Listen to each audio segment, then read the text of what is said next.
this review might actually be shorter than I went into the movie expecting, because the plot is in the background where it belongs.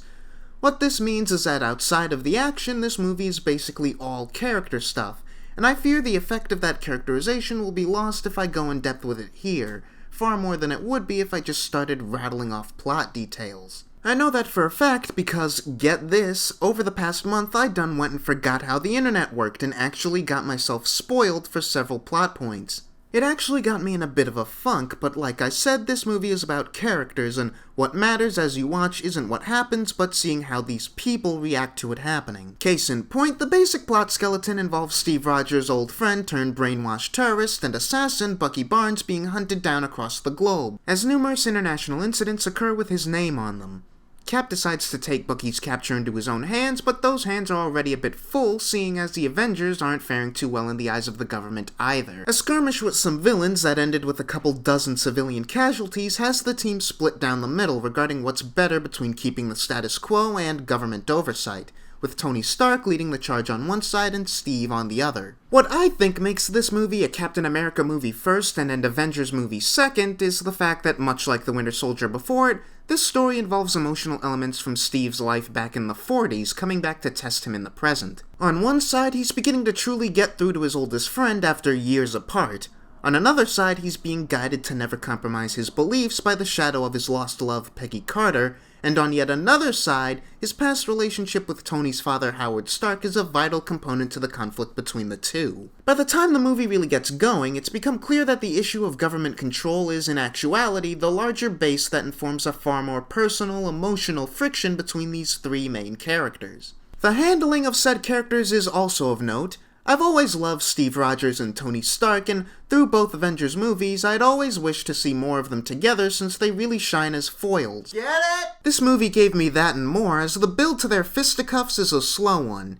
Anyone who left the Avengers movies feeling like a civil war wasn't earned because these two never came off as close friends should have that issue remedied, because even as they argue, there's a sense of amicability and respect in their early scenes that make the later ones that much more of a gut punch. On the Bucky side of things, I'm happy to say I came out of this movie more invested in his character than I was with either of his previous appearances, and that gut punch comment applies to him as well. With that said, this is definitely an Avengers movie second, and while I'll go into the rest of the cast more in just a second, it really needs to be commended just how much of a fine balancing act the movie pulls with a cast even bigger than Age of Ultron's. If there's a fourth quote-unquote main character after Steve, Bucky, and Tony, it's the Wakandan King T'Challa, aka the Black Panther. In a movie driven by characters struggling to reach a compromise because they're set in their beliefs, T'Challa is the character with the most development, i.e. change, from beginning to end. Civil War almost works as a Black Panther movie in the same way Avengers almost works as a Hulk movie, in that both are ensemble movies used to further a plethora of characters, but these characters in particular have grown and reached a place by the end that they wouldn't have reached without the story. Going into this movie, I heard a few complaints about Daniel Bruhl's Baron Zemo, and perhaps more than any other MCU villain, I honestly just don't get it in this case. After Steve, Bucky, Tony, and T'Challa, Zemo is the one with the most bearing on the story, and this guy is easily among the universe's better villains in my eyes. And I say that as someone who would give the vast majority of the villains a passing grade anyway. You're not entirely sure what the guy wants until the tail end of the film, though the other characters make plenty of assumptions, and when everything finally clicks and the parallels between he, Tony, and T'Challa become clear, it's incredibly satisfying. It really isn't spoiling anything. No, really, trust me, it isn't when I say he makes it out of the movie alive, and I was glad for it, because I'm really eager to see more of him. You know who else I'm eager to see more of?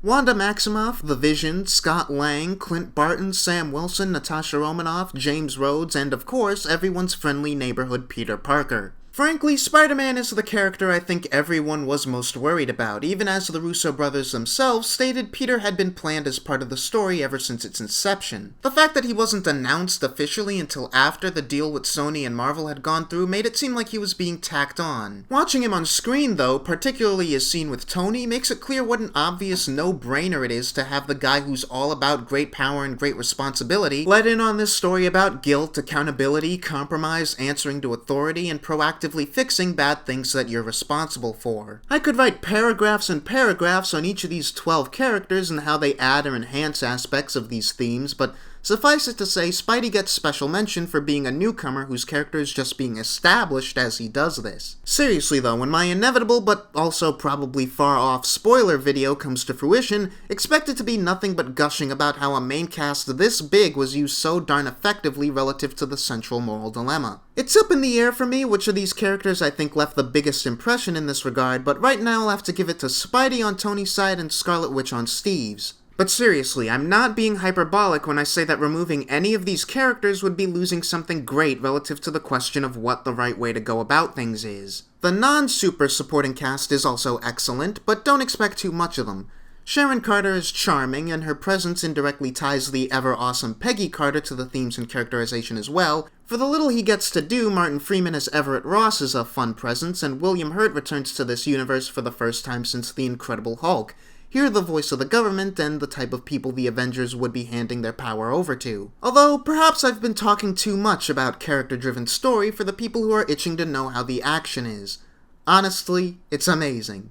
And what makes it amazing is how well paced and varied it is. We've got intense foot chases, brutal, visceral beatdowns, and of course the big hero-on-hero brawl, which is rightfully being called among the best action sequences in the whole franchise, if not the best. The tone of the action also varies in a natural way, with the hero-on-hero battle actually being kind of light and fun, while other action scenes are so intense that they had me and several others audibly wincing in the theater. What really makes it is that all of it is spaced out with and founded on characters' ideologies and emotional attachments.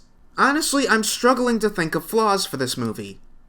Except that one. Now this should maybe go without saying, but we're 13 films and 4 television series into this grand saga, and though I'd rather this weren't the case, going into this movie without prior knowledge of the universe and characters will throw you for a loop.